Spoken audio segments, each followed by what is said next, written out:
Greetings, everybody. I hope that this actually starts right when I say greetings, everybody. I'm never quite sure. And to be honest, I probably could just jump over on Facebook and view it and see, but um I wanted to do another one of these little podcasts, and as you can see, I got my spiffy new background in. Yes, that is a shower curtain ordered from Arts Cow and hung up there. But the nice thing is, as long as I've got the hooks in the ceiling now, I can actually hang up a green screen, maybe do some more sophisticated stuff down the line. But that's not what I wanted to talk about today.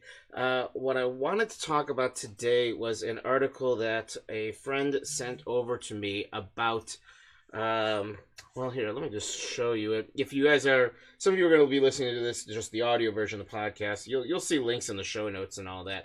But it's this article. It's called "The Data That Turned the World Upside Down." And while you can't necessarily read the whole thing in here, it's about this psychologist named Michael Kaczynski who basically came up with ways to for lack of a better term, take those Facebook and BuzzFeed surveys and to draw some pretty significant psychological profiles of people, especially when you combine that with the data that you can get from things like Facebook and the segmenting that you can do through things like Facebook and Twitter and so on.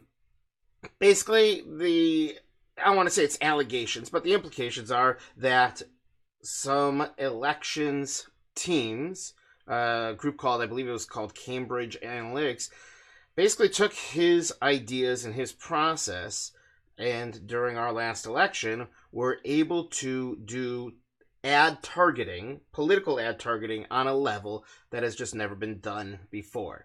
In the past, typically people would do a set of ads for whatever, on the television aligned to, for Illinois voters, or on shows that would be more likely to be watched by males, and they would do one set of ads for males and so on and so forth. Well, with this, based on the information they're able to get from Facebook and all kinds of other places, and by the time they aggregate it all together, they're able to say, not only can we tell that this person is a male and they live in Illinois, but we also know that they lean Democrat, but they might be slightly undecided, that they're worried about gun violence, and they're not so worried about immigration, and so on and so forth. And then they would actually pinpoint ads to that person, well, like I said, on a level that's just been unheard of before. Supposedly, according to the article, they ran about 175,000 different flavors of ads.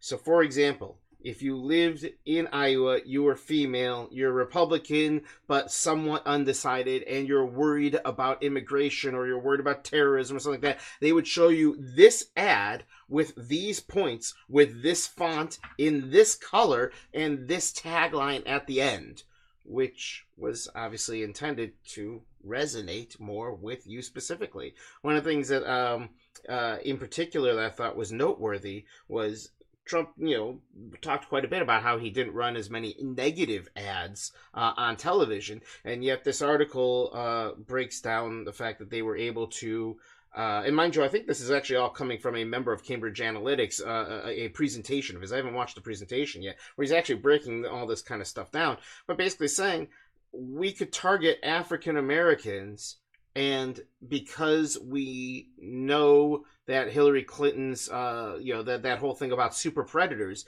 that obviously aggregates them, we can do slightly undecided voters or undecided Democrats that are African American and so on, and target them with ads that, talk about her and the super predator comments and so on, and exacerbate those. So it's not even just pro-Trump things, it's also the negative ads as well are incredibly tailored to a person's gender, age, demographic, political tendencies, and so on and so forth. It's kind of disturbing. I see Cheryl Nussbaum Beach is asking for a link. I'm going to put the whole thing in the show notes as well, but let me just throw it into the chat right now. It's pretty fascinating. It's kind of scary. Now, I started thinking about this because I know that there are a lot of people who kind of rail against Facebook having so much information or Google having so much information, and people who are actively trying to make sure that other companies don't get so much information about themselves. And I'll be honest, I've always been a little laissez-faire about that kind of stuff. That's never really bothered me before. I'm fine with Facebook having more of my information, the information that I choose to give it to them, and Google's information, having my information and using Gmail and so on.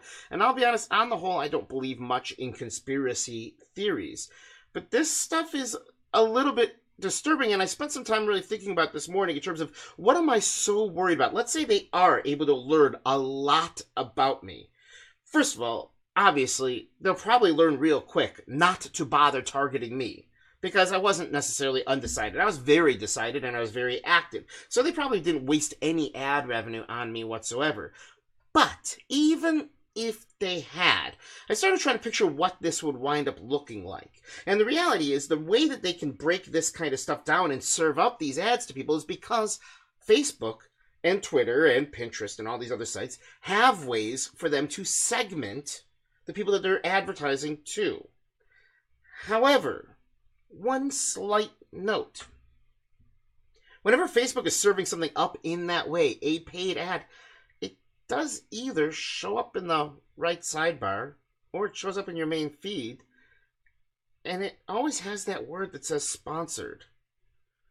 And that's the one thing that I'm having trouble figuring out, that I realize is kind of disturbing more than anything, is anytime I see something in that feed that has the word sponsored on it, I don't care if it's from the New York Times, I don't care if it's from MSNBC, I don't care if it's from Fox News, I already assume that it's advertising, that it's marketing, that they're paying so that it'll be put in front of my eyeballs, and that they have an ulterior motive for doing so. I treat it in the same way that I would treat a Budweiser ad.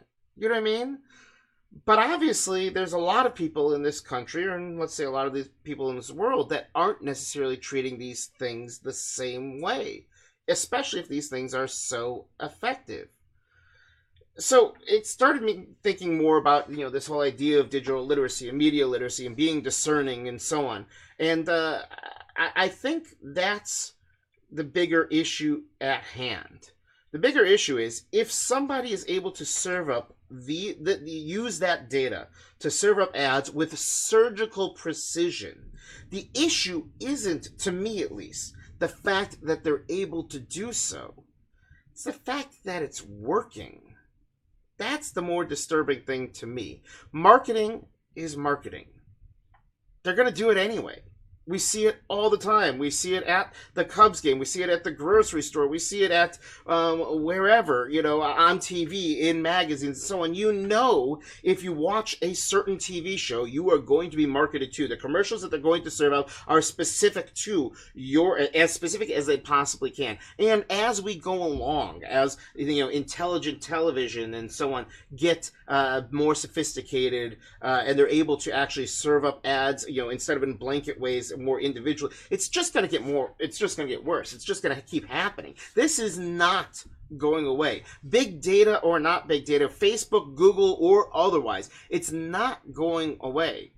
We're going to pretty soon get to the point where they're going to be able to assess you. I mean, there are some digital billboards right now that have cameras that can actually do a limited form of facial recognition or body recognition that can recognize, all right, we've got a 40 to 60-year-old male looking at the screen right now and serves up ads aligned to that person. In theory, it's getting to the point where, they can actually do true facial recognition and know who you are, or, eye recognition or something else along those lines, know who you are and serve up even more granular ads. But what's the difference between that and doing your Google search or being on Amazon and serving up ads based on your last Etsy search or your last eBay search or something else along those lines?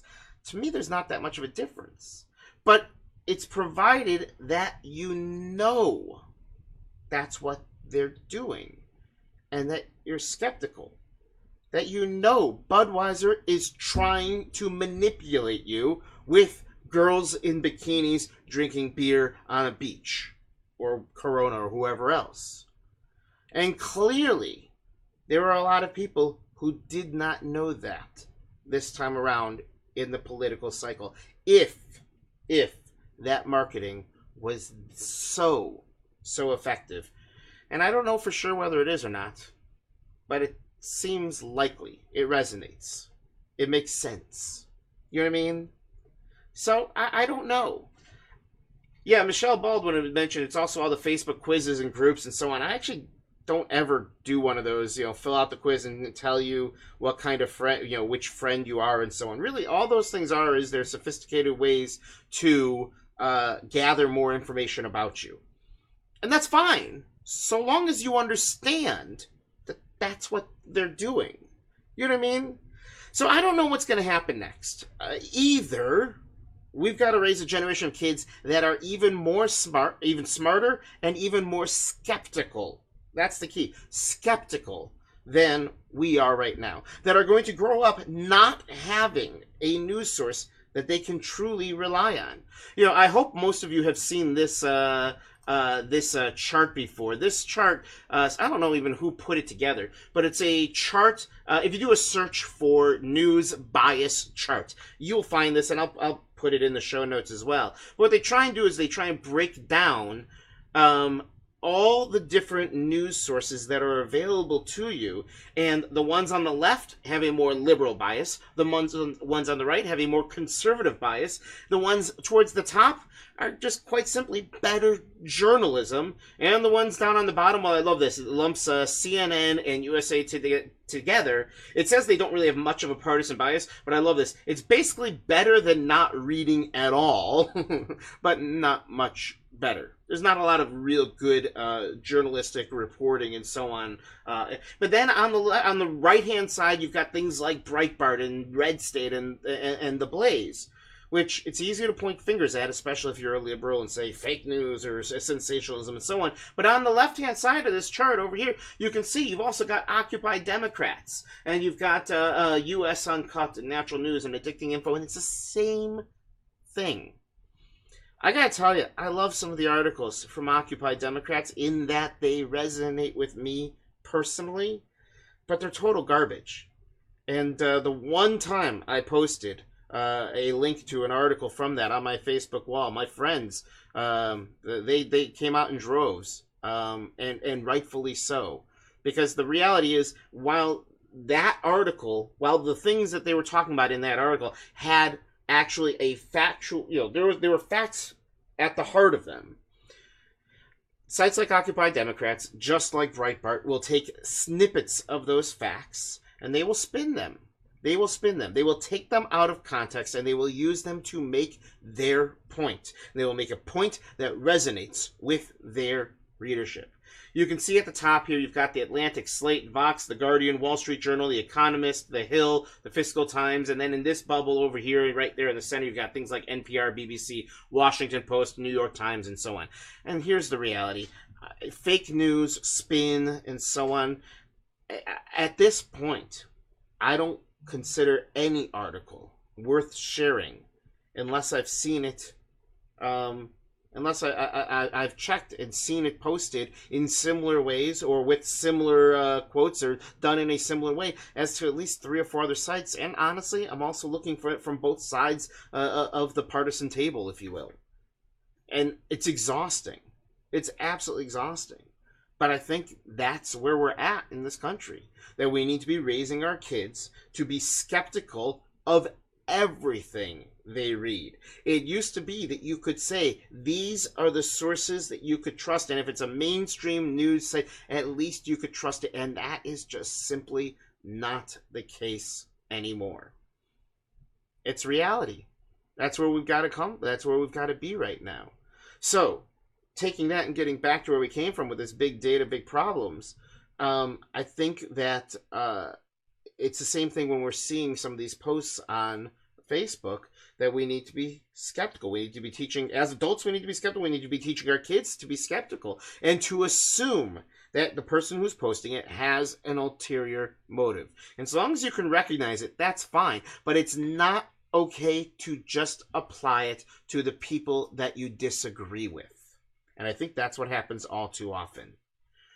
We're skeptical of the things people post that we disagree with, and yet we're accepting of the ones we naturally, innately agree with without even questioning them.